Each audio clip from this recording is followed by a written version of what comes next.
Satuan Lalu Lintas Polrestabes Palembang akan menutup Jembatan Ampera saat perayaan malam pergantian tahun 2025.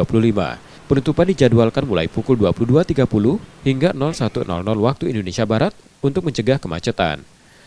Selama penutupan, pengendara yang hendak melintasi Sungai Musi dari hilir ke hulu atau sebaliknya akan dialihkan ke Jembatan Musi 4 dan Jembatan Musi 6. Antara pengelolaan titik-titik rawan di mana di situ ada konsentrasi massa, akan selalu ada kehadiran anggota baik yang menggunakan uniform maupun yang menggunakan baju uniform atau preman.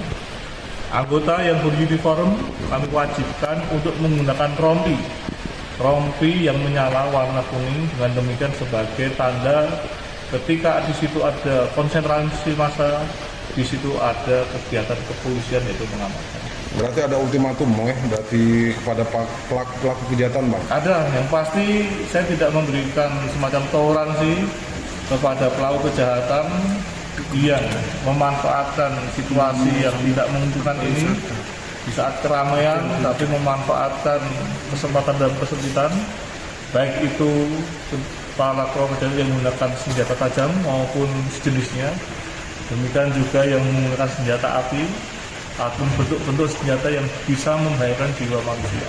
Berarti langsung ditindaklanjuti oleh petugas lapangan. Dan sekali lagi tidak akan kami tangguhkan.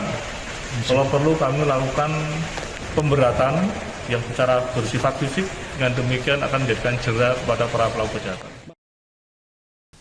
Untuk memastikan keamanan, personil polisi baik berseragam maupun berpakaian sipil akan disiagakan di sekitar benteng Kota Besak dan kawasan Jembatan Ampera untuk mengantisipasi dan merespons cepat potensi tindak kejahatan. Yudi Kiswanto, Kompas TV, Palembang, Sumatera Selatan.